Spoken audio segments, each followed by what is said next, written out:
This recording, created on the 10th of February 2018, is part of the Macquarie Regional Library's Oral History Project, Reliving the Past, Stories from Our Communities. Each recording contributes to the developing story of life in the Dubbo area. It is understood that the recording will become part of the Macquarie Regional Library's collection and may be used at the library's discretion for editing, reproduction, including on the internet, research, publication or broadcast. Thank you, Ken, for your time today. For the recording, could you please state your full name and year of birth? Kenneth Howard Archer. I was born in Sydney in 1946. Can you tell us the position you were employed in at Dubbo Hospital and the year you commenced? I was the chief hospital scientist and I commenced at Dubbo Base Hospital Pathology Department in July 1977. What was the pathway that led you to this? Well, as I said, I was born in Sydney and I was raised in the Warrenora River, which is a suburb between Sutherland and Menai, which was a pristine wilderness in those days, a small village. My father built his own home down there. There was poultry farms out towards Menai. There's Lucas Heights. A reactor was just being built and there are oyster leases and so forth. And my friends and I, we virtually lived on the river, of course, and went to a small school, two-room school. Infants were in one room and primary was in the other. It was a great school and great camaraderie amongst the group, which we all had to well together. One of the downsides was, I guess, that we didn't have enough for a cricket team or a football team, so I missed out on those sorts of skills, but I probably went on to do individual sports such as tennis, golf and squash and so forth. But as a kid we lived on the river and I had access to a rowing boat, so we'd go rowing up to the Needles and camp overnight and catch our own fish and yabbies and so forth. And my friend, a good friend of mine, Alan Day, we collected snakes and all sorts of animals, and we really loved the bush, and we had this naive desire to have the Warrenora Valley placed into the Royal National Park, which of course was never going to happen, but when you're a kid you've got these dreams. After high school, Janelli Boys High School, my first job that I had, or real job, was at Sydney University Department of Pathology, which is in the fourth floor of the old, the Blackburn building, or the new medical school, which backs onto Royal Prince Alfred Hospital. That was in the mid-60s. I was Professor Macquarie's, I guess, research boy. He was the Dean of Medicine back then, and had quite a lot of projects on, but one I do remember was that we were looking at the aortas of Australia, or Sydney-siders, especially younger youths, and comparing them for fatty streaks with New Guinea natives, which he had a colleague up there who was sending those down. So we had the aortas, fixed them in formalin and stained them with oil red O, and looked at their other pathology. Some of them, in older people, of course, actually had atherosclerotic plaques. But the striking difference I can still remember was that even at 18 and 19, Sydney youth had fatty streaks in the aorta, which would then progress to atherosclerosis in later life.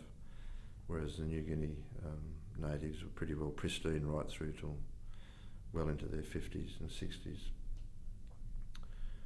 Also, I learned their pathology techniques, cutting slides, and also museum techniques. The department had a mortuary down in the basement, which I think had, from memory, had 3 tables, and it had a small seating amphitheatre for the medical students and others interested to observe the techniques and the post-mortems as they progressed. They were quite theatrical at times, as you can imagine. Quite eloquent teachers on the staff down there. And after the autopsy, if it was anything a little bit unusual or something that they wanted to take further, go through to microscopy and so forth, that those specimens were, the organs were taken upstairs. It's something that you wouldn't do now without permission and ethics committees and so forth, but they were taken up, they were fixed, and they were regarded properly. They were fixed in formalin and so forth, and then once a month they had a 2 hard session where they would lay out these trays of the organs that they were interested in, and pathologists from all over Sydney would come by and they would discuss these cases. So it was a real learning education, which sadly has been lost, I think, these days. There's virtually no teaching autopsies done like that anymore from real patients. And these patients came from Prince Alfred Hospital generally, so it was very interesting to see why they died and what their problems were and what their background was. So that meant that if an organ was of special interest, it would be selected for bottling. Now the museum there is still there in that building. It's a huge museum with very, very old specimens from a couple of centuries back. They've even got the throat membrane of a diphtheria person, I remember. But a lot of diseases that are now defunct, they've still got examples of them in bottles which they maintain, and they have to drain them every so often and maintain their colour and so forth. And I learned the techniques of putting tissue into bottles, fixing it properly so it wouldn't deteriorate, and making perspex jars to put them in. And that was something that I used even back here in Dubbo when I came to the hospital, which we can talk about later. But we did take interesting cases for the new medical school that was here, so that they could be used as local teaching material. After that, I was going concurrently. I was doing some work at Prince Alfred Hospital in the biochemistry department in the evenings. I was gaining an interest in diagnostic pathology, and to that end I applied for a position at Sutherland Hospital, which was near home, and Terry O'Neill, the chief then, who's still alive and I'm still in touch with him, gave me a job, and then I could learn collection techniques and clinical chemistry, microbiology, anatomical pathology, and haematology and so forth, which was something that I really enjoyed. I liked the patient contact. There was a lot of patient contact then, because without the sophisticated non-invasive tests we have now, there are lots of tests that required time with the patient, giving them certain jollop to drink and then testing their blood and so forth. And so that was all very interesting. At Southern Hospital I met my wife and we married, and I decided, as I'd always wanted to do, to go to England.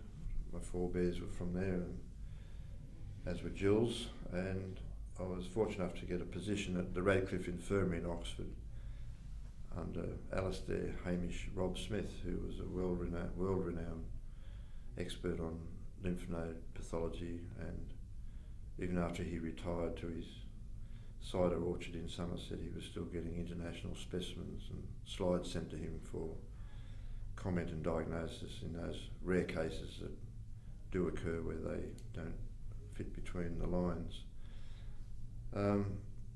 So I did routine pathology there, and it was the English, although the country seemed a lot poorer than Australia, they were at the forefront of all sorts of technology and equipment, so I learned the new automated equipment, the large automated equipment, such as auto-analysers and so forth.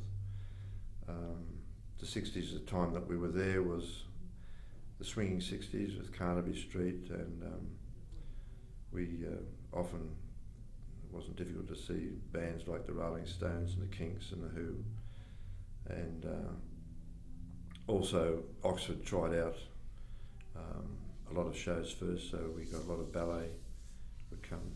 Jill went and saw Swan Lake with a girlfriend there. Count Basie came through on one of his tours, so it was really a great hub. I did a lot of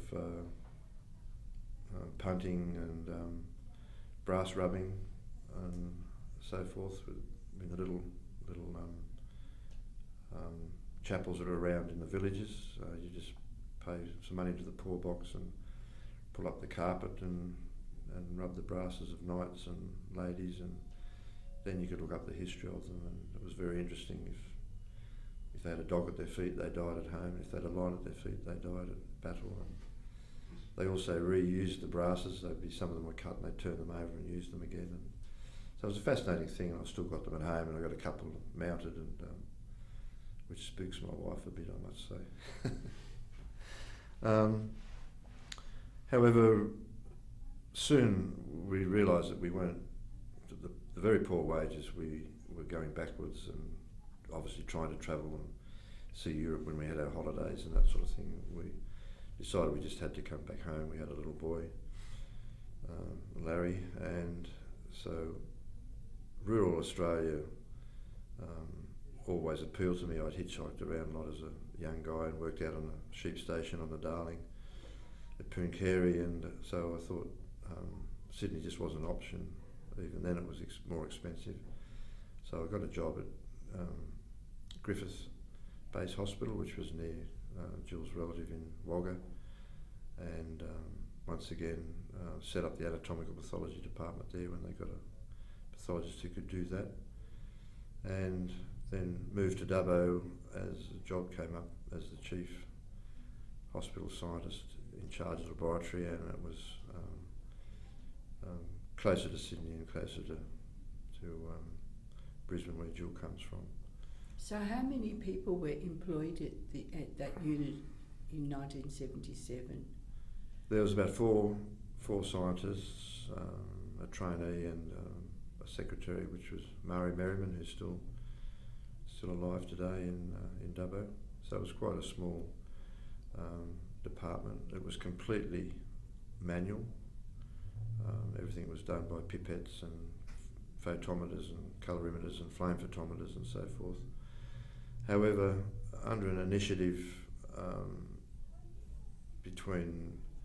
from New South Wales Health, I guess, whatever they were called then, Department of Health, and with the Royal College of Pathologists, there was a move to make available a grant to put a chemistry analyzer and a haematology analyzer, semi-automated, into all the regional labs so that they could increase their turnaround times and so forth, because it was very tedious before that to do a set of cardiac enzymes, which was 3 tests, enzyme tests. Colorimetrically it took over 2 hours, so you only did 1 batch a day. There's no such thing as getting them done at night or whatever. Even to do a urea would take an hour or so. When you came in at night, you'd be sitting around waiting for things to incubate. So to take up semi-automation was a brilliant move actually, so that Wagga, Griffith, ourselves, Tamworth, etc. All got these units which improved our turnaround time very much. Soon after this, Jeff Sargent joined the staff. He sort of followed me. I trained him, I guess, at Southern Hospital, and then he had moved around and came out. And we thought the same. We had the same initiatives, and there were laboratories there's a one-man laboratory in Burke run by Pat Cameron, who was Ian Cameron's mother, who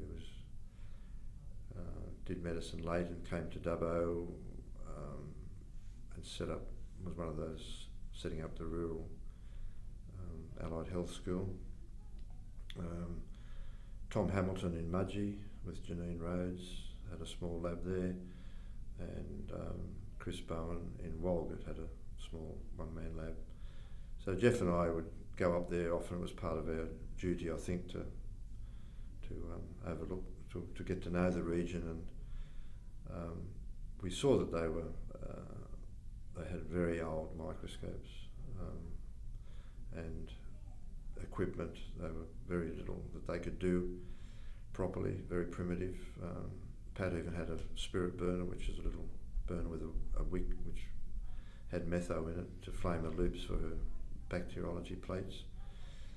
And so we had a look around, and we saw some equipment that had fallen into disuse, but was still much better than they had. So we started sending stuff to them and forming a real bond with them professionally. They were feeling very isolated, and when they had a couple of guys who sort of understood, had come from the big city and understood, had seen over the horizon that we could help them, and they cooperated and loved that. Were they self-employed or employed by the government? They were employed by the government. They were employed by the hospital, as I was, as we all were at that stage until Arana Pathology came about. So Arana Pathology was... So that leads us into Arana Pathology. Yeah, so we could also see that moving around, the small hospitals basically had no service, and that up until now that we had these semi-automated instruments, Jeff and I could see that we could deliver a service to those hospitals, because we could now do things very much quicker. We could do all our liver functions, enzymes and that, do the whole lot within 2 hours. So we'd had that all out before lunch. So we had a series of meetings with the board and Brian Semler, the board of the hospital. In those days, all hospitals had a board, and I really think that one of the backward steps was to get rid of boards. I guess the bureaucrats liked that. But for example, in Dubbo, we had Alan McKinney, who was a pharmacist at Narromine. We had Bob Scarf, who was a journalist for the Liberal in Dubbo. Brian Semler, no. I've lost it. Brian. Okay. Brian Stewart, who was a Baptist minister and chaplain for the hospital. And Ron Rich, who was an accountant for the hospital. And there was others, of course, there was an Aboriginal member, a lady. And they changed, but they were always in the hospital. They had committees, and they moved into the hospital. They'd come into the lab and talk to us and that sort of thing. And they had the community at heart. And so when we talked to them and Brian about setting up this Arana Pathology service as a separate entity within the hospital, but as a standalone entity, as opposed to the Department of Pathology, which was like the Department of Radiology, they came on board for that, and they were quite keen. So to do that, we first of all had to set up a series of couriers. All of the local couriers emanated from Dubbo, and they left Dubbo and they came back to Dubbo at the end of the day, which wasn't really much use to us. So we looked at the XPT rail coaches, which came down from Cobar, Bourke, Brewarrina, Walgett on a daily basis, and brought people down to meet the XPT at the Dubbo railway station. And in those days, communities were communities, and there wasn't any of this work health and safety nonsense that you're carrying infectious blood in your bus. But they brought it down, and we went and picked it up by lunchtime at the rail station, and we could turn that around and have results the same day. Also, the laundry service became regional, so instead of having all little people with little household washing machines in all these hospitals, the linen was all coming centrally to Dubbo, and they were, to offset the jobs that were lost, the couriers were sourced from those towns, and so they would leave Cobar and Walgett, Bourke, etc., come down through all the little hospitals on the way. They'd leave at, say, 8 o'clock in the morning and be down by lunchtime, and the nurses were always very practical and very good in those areas, so they had no problem in collecting the blood for the samples. We would send them up tubes and just show them what needed to be done. For different blood went into different tubes, of course. They had to be mixed, and after a time we put in little centrifuges there so they could centrifuge the blood for chemistry, because if it stays on the cells for too long, the red cells will chew up the sugar in the blood or the glucose, so you get a false glucose when you do the test in Dubbo, and the red cells can leach things such as one of the cardiac enzymes, HPDH, and also potassium into the serum, so you get a falsely high potassium, which is dangerous because, or even if it's normal, it could mean that the patient was actually very low. So we taught them to centrifuge, suck off the blood with pipettes. There's gels now that obviate that step, but in those days we had a lot of to and fro with the nurses, and there was no computer interfaces and so forth, so I was always on the phone talking and going around and visiting them. And Jeff and I and Brian Semler and Jack Thompson, the laundry manager, probably once a month went around all those towns just with regard to those sorts of things. So how did the results get back to the hospitals? Well, that was another issue that we had to address. It was one thing to have the results ready by about lunchtime, but it became tedious to be ringing them through. You needed to make sure that the nurse recorded them in a position, in a place where the doctor, if they'd gone change shift, to come and get the results. So Jeff and I put our heads together, and Jeff had been down in the city longer than I had, and we looked at fax machines, which were pretty primitive then, and there was none in the region.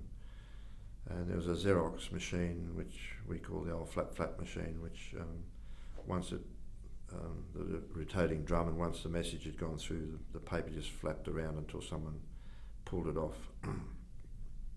in a roll. And so those hospitals had the first faxes in those towns. I might be wrong, but I think they were sometimes used for banks and other businesses sometimes. I'm not sure about that. Actually, the town I came from, which I won't say, yes, the fax was used by everyone. It was quite unique. It was the first fax. But the machine spat it out in a long roll, and you had to continually cut it up. And yes, it was quite an interesting thing. Interesting times. But Yeah, so we instituted that, and so we had the first regional service. Dr. Pringle's service was still just servicing Dubbo, and people would obviously come down from the bush and go to him as a private patient. So once we'd established that service, then we could see also that even that wasn't quite enough for some of the towns which were quite isolated. Brewarren is one that's quite away from Burke, and there's all sorts of floods and things that can intervene. There was a large Indigenous population to the north, and they had a lot of, for example, diabetes, which there was glucose meters in back then. They were very early on, but there was issues such as if they were needing an insulin drip if they had ketoacidosis, and they didn't like to come to Dubbo. They'd rather be treated in their own hospital, and the doctors were pretty good back then too. But an insulin drip could lower their potassium dangerously, so they could have a heart attack. So we put in sodium potassium pH analyzers, radiometer models in some of those remote hospitals, so that the nurses and the doctors could get a pH which would check that they're not acidotic, or they are acidotic, and if it's improving, monitor their glucose and monitor their sodium and potassium, which is important. Another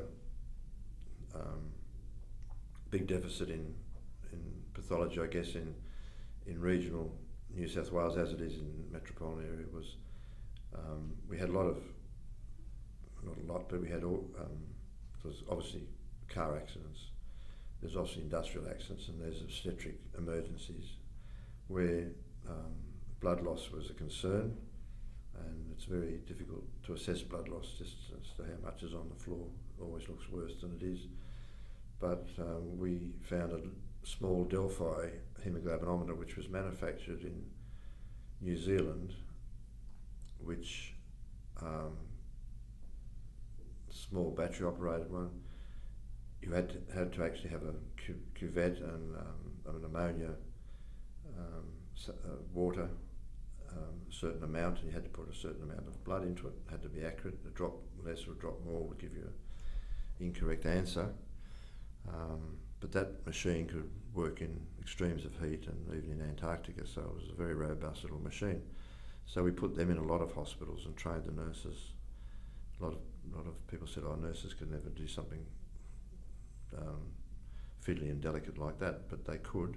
And we only had one case, I think, where a patient came down. They had a bubble in the pipette, which they got a low, and they didn't repeat it, I guess. And there was a changeover of nurses, obviously, in those places. Like I know Brewarren had a lot of St Vincent's nurses. They were brilliant nurses, but they would maybe stay a month or two or three, and then they'd move. And after a while, they're training each other, and so we had to make sure that we kept up there and make any new staff doing things correctly. But that worked very well. A little bit later, Kodak brought in I think it was a D66, which you might remember did more assays and analytes, and they were putting them, I think the Department of Health had an initiative, one of these, make us all aware of our frailties, and they put them in supermarkets to have your cholesterol checked and your sugar checked and all that sort of thing. I remember them here vividly in Dubbo, and so they could get people on the right track. You know, your sugar's high, go and see a doctor and so forth. So they were actually a very useful machine because they did parts of a liver function assay and things like that. So we could put them into places like Coonabarabran and train the nurses so they could do a wider range of tests. And they were very good then, very well behaved, and they would even send the results of the patient to us, so we could put them on it was only a card system then, we could put it on a record so that we had that patient's previous results. So if they came down to Dubbo, we had all that. So we did all that sort of thing for the region, and then in those days, as is now, technology was moving at a great rate, and there was analyzers coming out which allowed us to do very much more sophisticated tests than we could do in the past. So we had to send our tests away still to laboratories in Sydney. And in those days we tended to send them to a lab which was a centre of excellence. So any fungal identification which we couldn't do here went to the reference laboratory at Royal North Shore, for example, and the proteins went to the protein lab in Prince Alfred. So we knew our limitations, but these new machines were coming out, and one new technology was immunoassay, and it allowed antibodies to antigens such as a digoxin could be raised, so that once that antibody saw digoxin antigen, it would latch onto it, as they're taught to do, because it's a foreign body, and other drugs, also viruses such as hepatitis A, B, C not then, but EBVs, which was Epstein-Barr virus, or glandular fever, Q fever, which was in the abattoirs, and they needed quick results for that, for screening workers, and CMV and so forth. And they had a label, which the first label they had was an immunoisotope. So you added that, which lit up when the antibody sandwich was created, and you put it in a scintillation counter like a Geiger counter, and the intensity would tell you how much digoxin or thyroxine, thyroid antibody, TSH, or whatever you've got, B12, folate. There's a whole range of tests we couldn't do. So we very quickly moved into that area. We had a lot of support from the board and Brian Semler in those days. And because we were doing outpatients, we were getting money from the Commonwealth through bulk billing, which has never been recognised, I don't think. And so we moved into those sorts of areas where we could then do a lot more tests in-house, and also a lot of them we were doing on a daily basis. Some went batch twice a week, but we're getting them back also to the periphery as well. The fact that we could all of a sudden identify hepatitis B as the causative agent of Australia antigen, because I think it was first discovered in an Aboriginal Australian antigen. We moved to assay those, and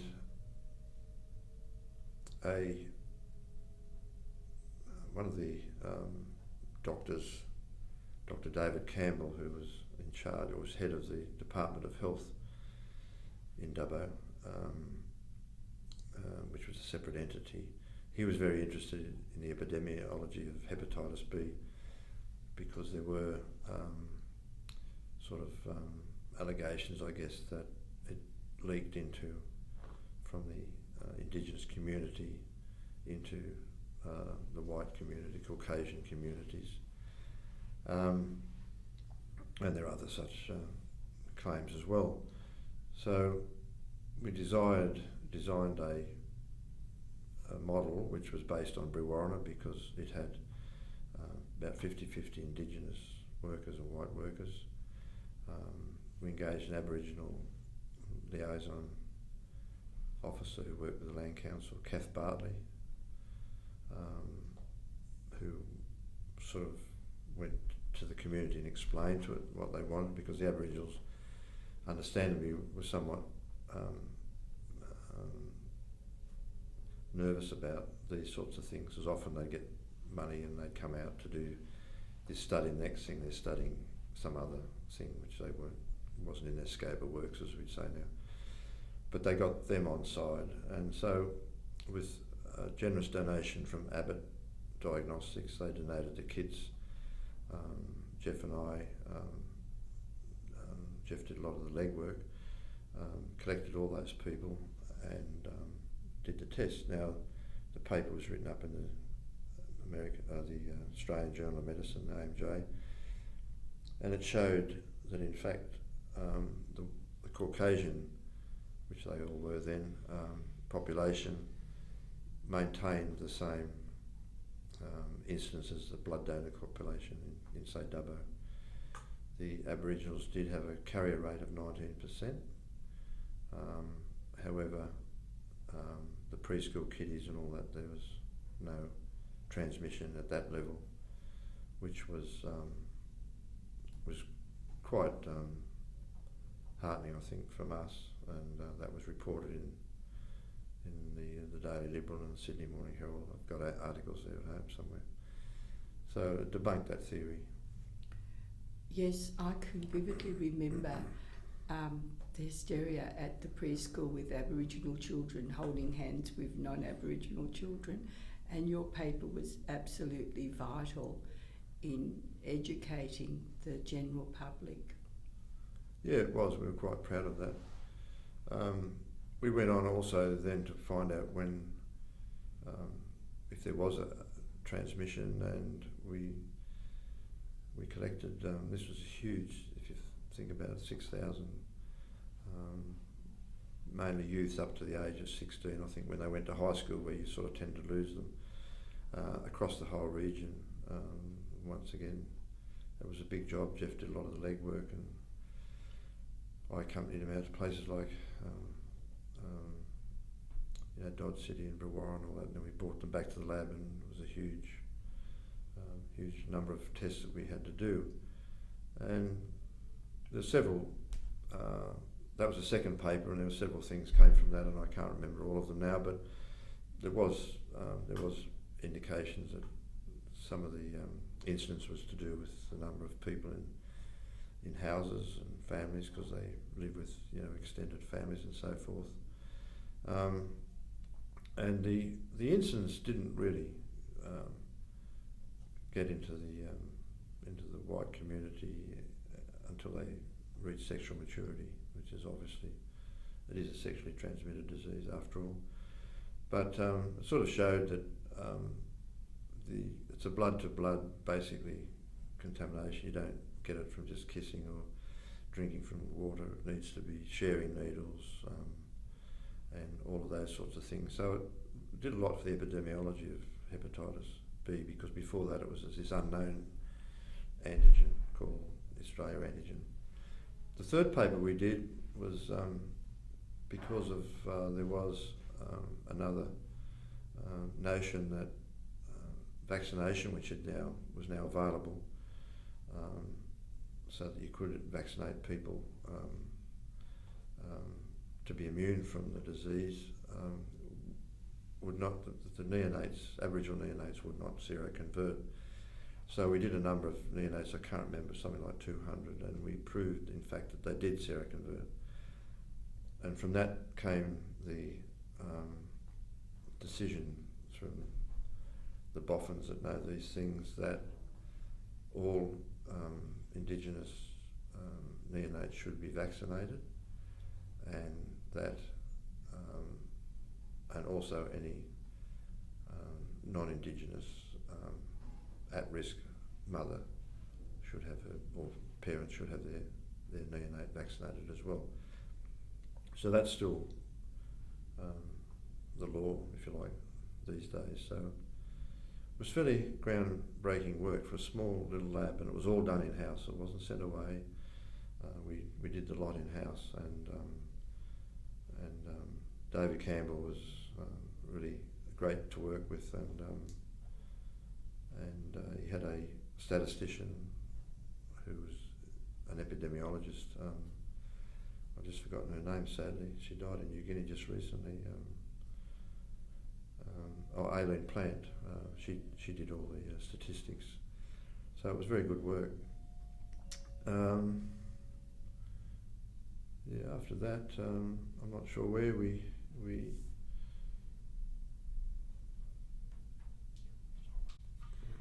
I'm amazed at the effort and the depth of your work in Dubbo.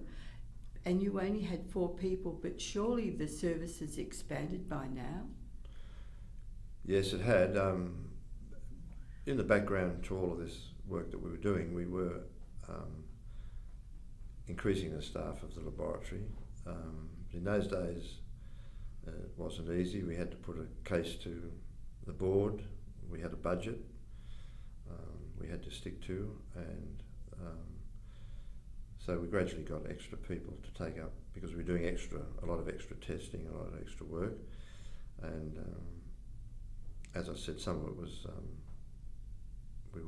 because we were a business unit, we were making some money out of the outpatient services that we did, which was Commonwealth money, as I reiterate once again, which backed up the money from the state, which was in the form of sort of global grants, as you'd be aware.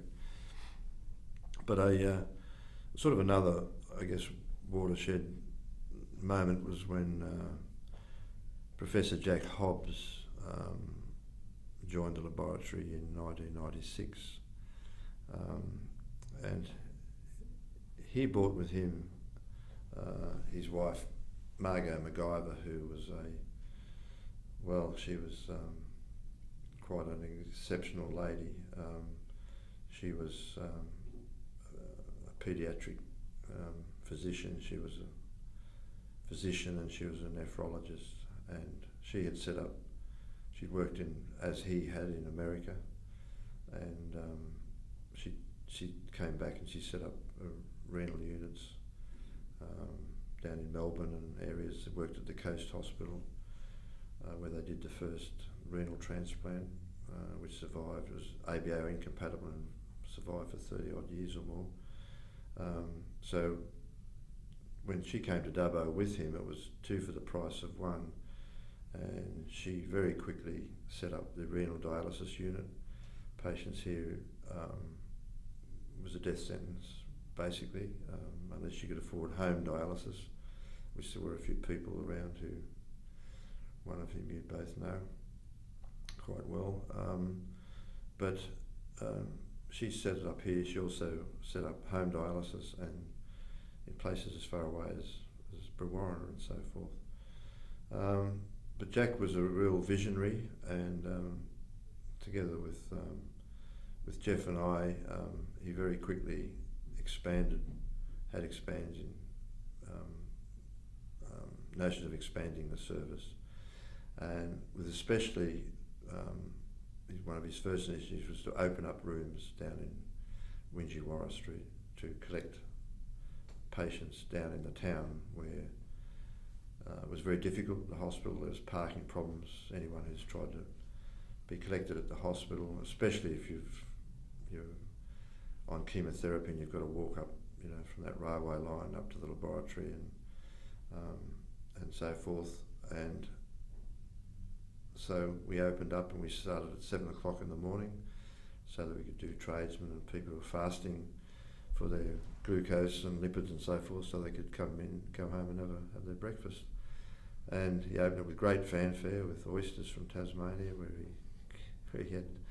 he came from, and it went really well. We had some spare rooms, which Ross Bradbury, another infectious diseases physician who travels from, still to this day, travels from Sydney to attend the hospital on every Thursday for the infectious control meetings for the area and for the hospital.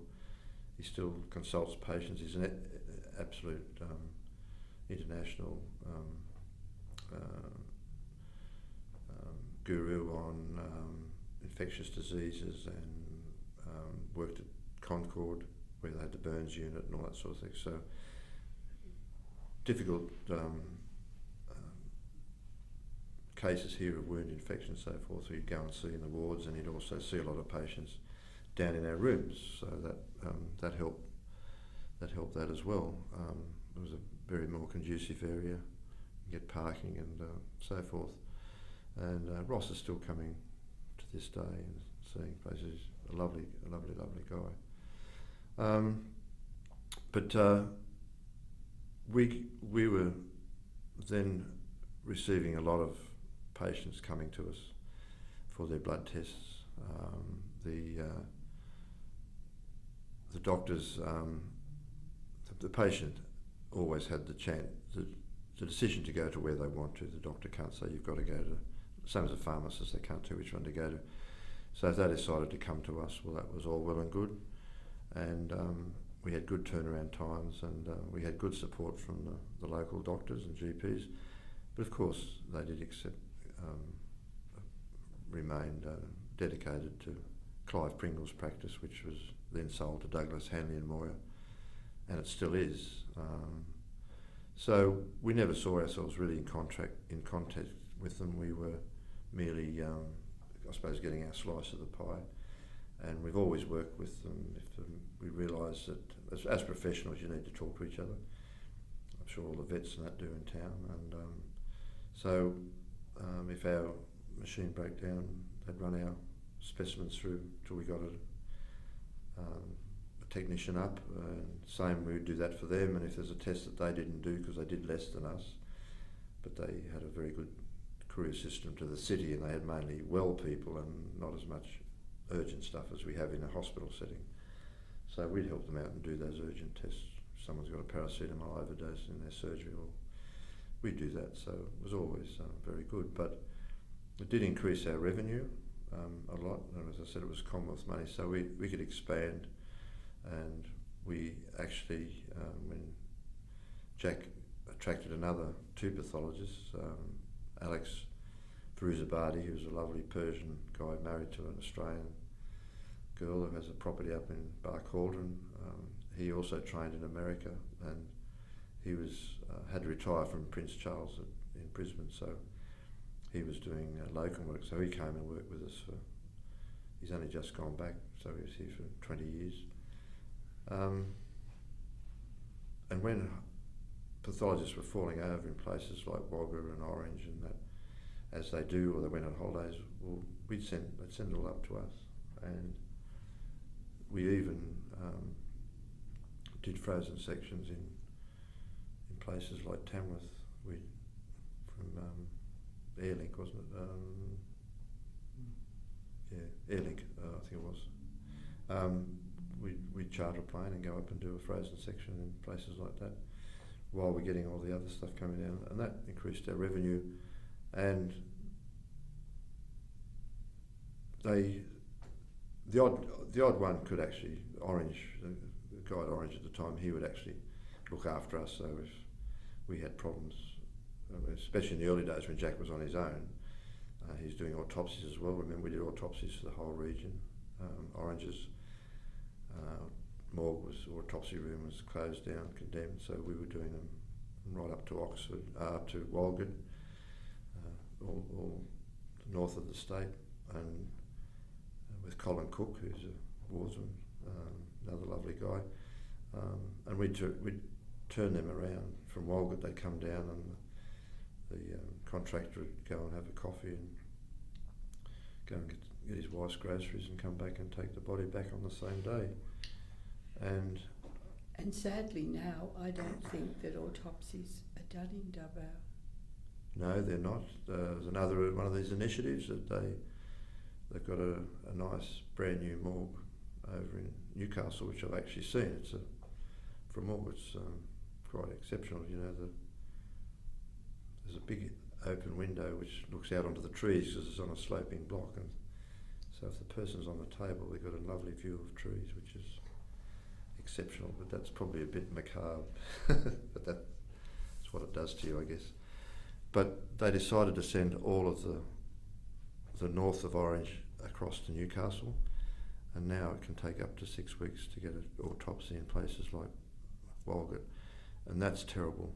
When we had the expertise here, Alex, when he joined, he also done autopsies in America, done forensic autopsies, and that's a terrible, terrible loss. And they could have trained up others under them because they were getting coronial money for those autopsies. So you would attract another pathologist here. It was another thing to attract them. Not only did they have the work in the laboratory, they had that. And they used to all have to do autopsies once, or pathologists. But as you say, that's gone. And that leads me into professional development. How did you manage your professional development? Did you need to do it? Where did you do it? Yes, after your first, your first qualifications and that sort of thing, your diplomas and degrees and that sort of thing, you do need to, as all professionals, you need to continue on. I always actively, I knew the limitations out here, so if we were going to do a new test, I would send people to that centre of excellence to learn that and bring it back.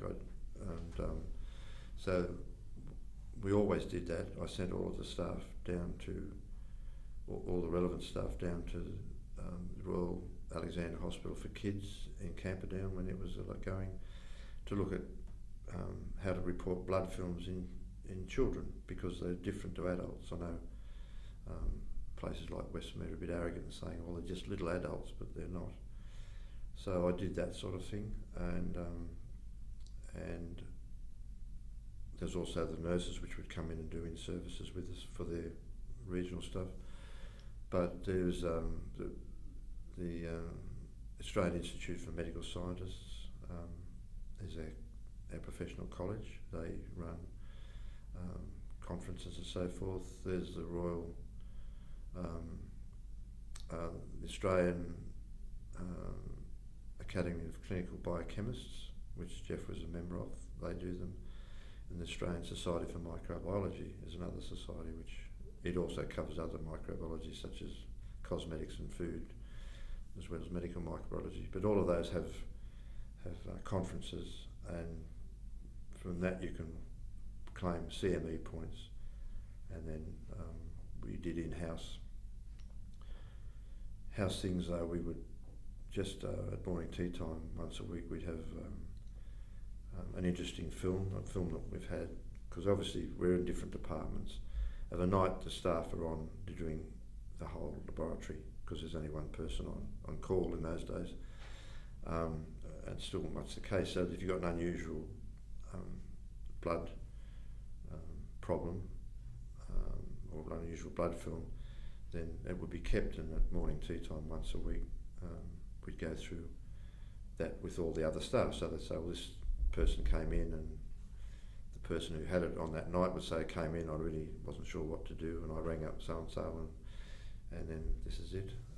Ross Bradbury came up and reviewed our quality, internal quality assurance and our external quality assurance, and he often gave talks on various bugs and things. And we also had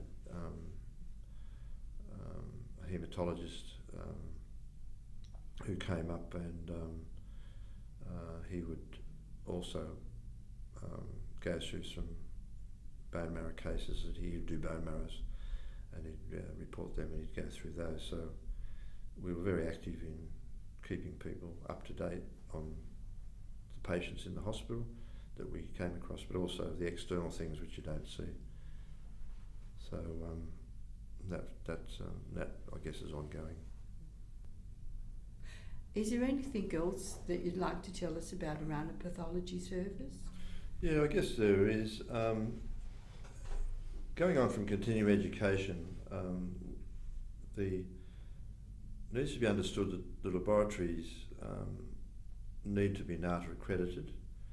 NATA, that's in that National Australian Testing Authority, which looks after all industries and so forth. They have certain requirements, and that is that you have to partake in performing blind samples, which they call external quality controls or control programs. In a laboratory, you're always running blind samples anyway, which is called internal QC, so that you know that your hemoglobin, your white cell count, your serum rhubarb's correct, and you're getting the right bug. If you've got a bug that you don't know, you're getting that, and the sensitivity. So that's being done on a daily basis in a laboratory. But for the accreditation of the laboratories, and you have to be accredited now, so that you can claim Medicare benefits from the CMBS. We do external quality assurance, And one of the programs that we were in for chemistry, which was Jeff Sargent's main area, we're in the Welcome or BioRed program, which was a worldwide program where every fortnight they send you out a vial of lyophilized plasma, and you have to reconstitute it and run it through your testing regime for all of your test liver functions, electrolytes, uric acids, cholesterol, all that sort of stuff. And back some years ago, we actually were ranked 10th in the world for our assays, and that's quite an achievement. And it's down to not only Jeff, but the fact that it shows you that the stature of the lab is running at that level, which gives you confidence that the rest of the laboratory is running at that level as well. And that was reported in the Daily Liberal, and it was very gratifying to have that acknowledged. And that was by the company who runs the test. It's an independent commercial company called BioRad, and they published the results, so that upset our opposition a bit. I believe that your laboratory has also been recognised for many other awards. I guess that just over the years we've had quite a lot notification in the Liberal and places like that for things that we've done, like the hepatitis thing that gets people involved, and we've done other studies and things that have come out, and just human interest stories often that they're talking about Jack Hobbs and things like that, and his journey to Dubbo and things like that. So so we were pretty well known, I think, throughout the region and so forth. And we're always part, although we were sort of a business unit, we still remain very much part of the hospital and the hospital culture. Which leads me into the next thing. I believe that you were a leading light and very active in the social club. Well, it was more the social life of the hospital. There indeed was a social club, but it's all lost today. Like even back when I was at Sutherland Hospital, the hospitals had such camaraderie that of an evening at 11 o'clock, the staff would be in the cafeteria cooking up steaks and everything for the doctors and nurses who were coming on the evening shift and so forth, and so so you were meeting nurses and doctors and all over, and everybody just rolled in and morphed in together, and we'd come home from a heavy session in Sydney at one of the sleazy wine bars, and 11 o'clock we'd roll up and have a steak and eggs and so forth before we went home to bed. So, and that, when I came to Dubbo, was the same thing. They were still doing that. I first lived in the nurses' quarters because my wife had a young baby and we had to find digs in town, so she stayed with her mother for 6 weeks, and whilst I found accommodation, but I was in the nurses' quarters and they were having parties, and the place was a mess. You'd think a bomb had hit it really in the morning, and Flo staff, you'd have to clean it up, but the VMOs, Hamill and the Canaleses and all that would come around, and Schuster's for a meal with the residents and that sort of stuff of a night. So when they were all a lot younger, so it was very much like that. And the hospital itself, there was a social club which back in those days Alex Safi, the painter, ran, and it, apart from organising nights out, and we had a committee, I was on the committee and so was Jeff and so forth, it was mainly also about raising money for the hospital. So we'd have nights, for example, I'm sure Monte would remember, at the RAF base at Thorby Avenue just near where Jack's house now is. They had the officers' mess, the airmen's mess, and so forth. And the social club would then hire that out, and they would, because it was Commonwealth land, you had drink at Commonwealth prices, and you could actually gamble. You could play Crown and Anchor, and they had backgammon and all those things. So we'd have a gambling night with the money proceeds going to the hospital, or we just go down to a local pub and have an evening meal and that sort of thing, and everyone would pay, and it would be heavily subsidised by the social club.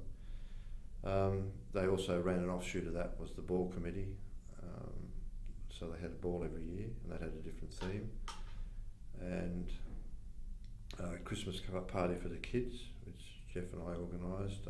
All the kids up until 10 or something got a present from Santa, from the social club. Had a big pool party at the old pool, which is now demolished, where ED now is, and so everybody was really knew each other and got on and knew all their kids and their families. Then when Steve Jewell,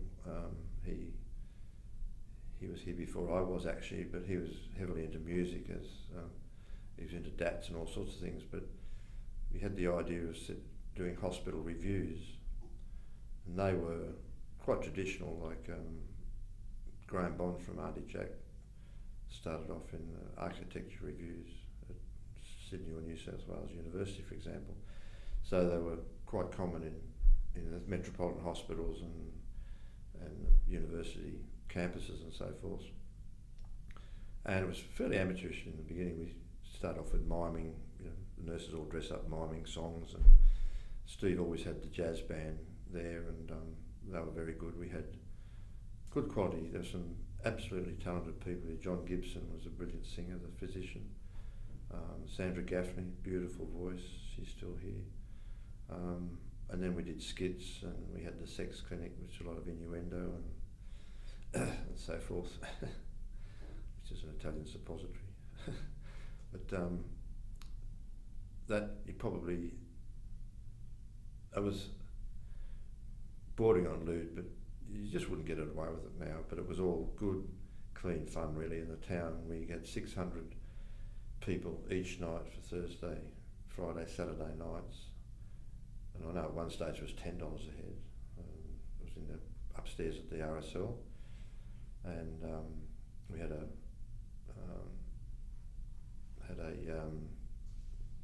commentator, chairman for the night. David Schuster started off, and Monte Jones followed up for several years as and they all had their patter and so forth to introduce the acts. And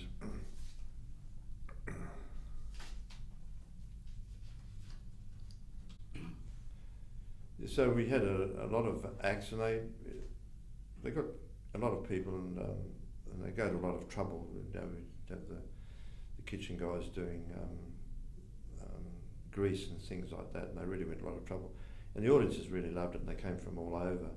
And the Pathology always did a skit, and we being a bit sick, we sort of would have chooks and that. We'd do things, the magic acts and so forth, and Jeff and I dress up as females in drag and do all sorts of things.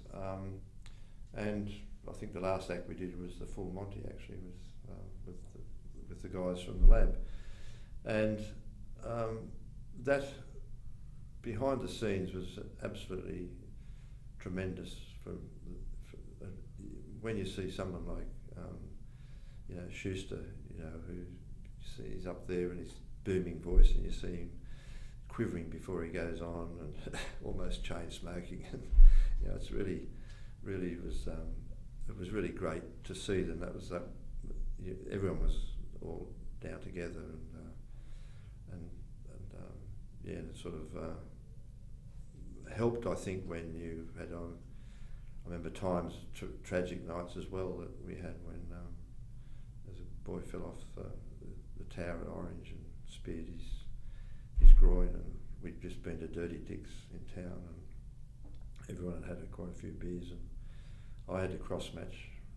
This is at 11 o'clock at night, and the doctors were Tim Nash back then. I think he fainted in the end, operating, and those sorts of things. And then they'd ring up and thank me for blood that next day, and so forth. And then to hear back from Sydney that they'd done such a good job that this guy was ready for microsurgery now.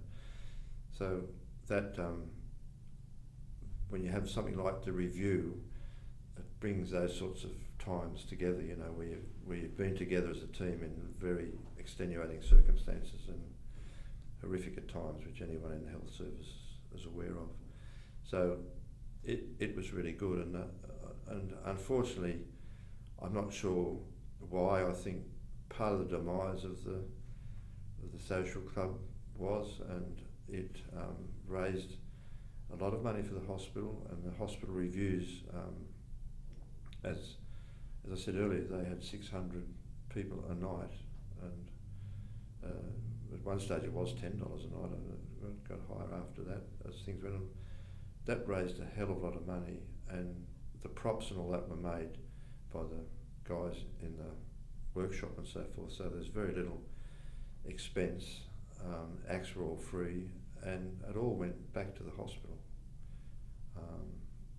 And that happened every couple of years for many years. So it was sad that all went, and I'm not sure why it went. I think partly to do with once they got rid of the boards, you lost that support for the hospital, and then gradually the CEOs lost their power. They were brought in from sort of bureaucracy from the Department of Health, and so they were no longer, they were just at the behest of those people. The medical superintendents lost their power.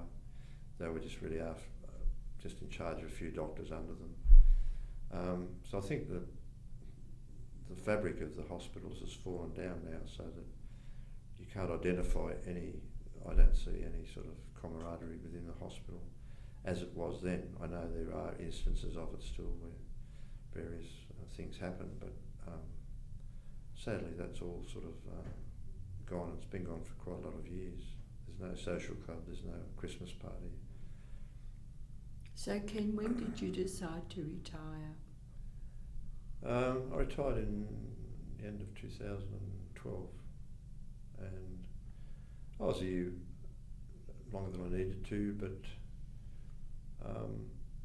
I was really becoming a crisis manager. We'd been taken over by Westmead. We put onto their computer, so we lost all autonomy.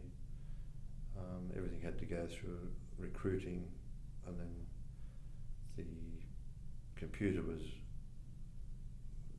a Cerner computer, which was clunky, and you had sort of laboratory scientists who sort of fancy themselves as programmers who programmed it, and so they couldn't download into doctor surgeries seamlessly, and so we lost the doctors, and gradually, we lost the work, and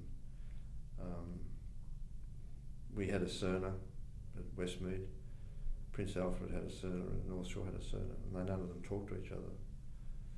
So that sort of broke down a lot of the things. So I was a crisis manager, and I just thought I've got better things to do, and so I retired and became a zoo volunteer. And a zoo volunteer now, I've been told, hopefully not misled, that in 1977, when you arrived in Dubbo, the zoo opened and you were very involved with that. Could you tell us a little bit about that, please? Yes, the zoo did open in February 1977, and one of the scientists in my laboratory, or it was actually a nurse who had wanted technical work, I think for family reasons, Marlene Hogno, was married to Bob Hogno, who had got the job of actually as the foreman or clerk of works for building the zoo, which was a huge project. And so, because the lab was small and intimate, we often had dinner with Bob and Marlene and other people, and they lived on the grounds of the zoo's end, and I think it might have been the house where the volunteers' resource room is now. So Jill and I would go there, and then they moved over the road when the zoo bought over the Abley Road. They moved over to that historic house, which the name eludes me at the moment. And we met the curator then, who was David Butcher, who was the first curator of the zoo, and just being on the zoo of a night and going around as we did and hearing stories, you realise that the zoo, although it looks a very peaceful, quiet place with animals just grazing and sunning themselves and so forth, there's actually a lot of drama behind the scenes, with some animals fight and some have accidents, some just get sick, and I sort of realised that we could probably do some tests for them, because they didn't have, there's no such thing as, they had a veterinary hospital, but there was no area to do any sort of testing. They could do crude x-rays and so forth. There was a lab at Taronga Park Zoo which they could send to. That took time. So I made an offer through Brian Semler. I spoke to him, of course, and the board once again, that as the zoo was such an iconic status figure for Dubbo, that we should be able to do the tests, and I knew that the tests were no different to human tests. They might have different interpretations. Some of the antibody techniques might not work because they've got a different antibody system sometimes, but generally we could provide a very rapid service to them. And Brian and the board and everybody were very supportive of that, so we started doing that. And the subject of pricing, charging, didn't really enter my head, because I thought that why, for the number that you've got, we're doing many, the vets are a lot better than doctors at treating animals and picking symptoms. They do a lot less blood than a doctor would do. So we did them for free, and my other justification was also that apart from being a service to the zoo, that animals generally present with very florid symptoms, because they're not noticed until they're really also almost moribund in some circumstances. They just get on with life until they hit the wall. And so when we were getting samples, if an animal had an infection, the blood picture, the inflammatory picture would be very florid, and you could see it on the microscope. And so we had trainees that we were training. We had trainees from Charles Sturt Uni in those days for a year at a time, a gap year. We could give them things that we saw when we were young, before they had chemotherapy, that we would see leukemias with 150,000 cells. The patient was dead in 3 weeks, but nowadays, or even then, you didn't see it, because as soon as they were diagnosed, they were on chemotherapy, and that brought all the numbers down. So it was a good learning experience, and you saw infections and fungi and that, and animals have a lot of infections and fungi because of the way that they live. And so it was a really great learning curve for the staff. The cats have a disease called Bartonella, which has little bugs in their red cells. The vets would have a sick cat, and they would give it to us because they came on board as well, the vets, although we did charge them a nominal fee because they were businessmen and they were quite happy to pay that. But we didn't take a lot of trouble in interpreting the results and that like we did as humans, so we just really gave them a ticker tape with the numbers on it. And there's chlamydia in the koala's eyes, which we could do chlamydia, same as chlamydia And that blinds them and kills them, or they die because they're blind. TB still occurs in animals. The water buffalo and those up in Northern Territory, I think they tried to wipe them out because of endemic TB. And then there was a case of the dogs, the painted dogs, and the cheetahs were dying. And it's tragic when you lose animals like that. Now they're part of a breeding program. They're very vulnerable. That's not mine, is it? Go. So with the felines, the felines usually have their diseases and the canines have their diseases. So to have this crossover between the two was quite befuddling to them, and there were some conspiracy theories at the time because I think there was a bit of argy-bargy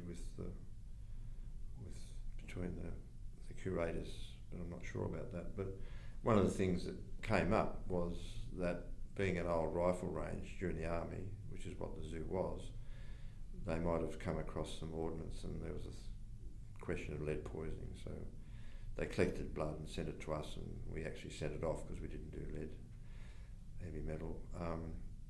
And so, but that was down the track. But the thing about the laboratory in those instances, when they're really wondering, they've really got no idea what's happening, we can do a full blood count, a simple full blood count, do it within half an hour of them getting it to us.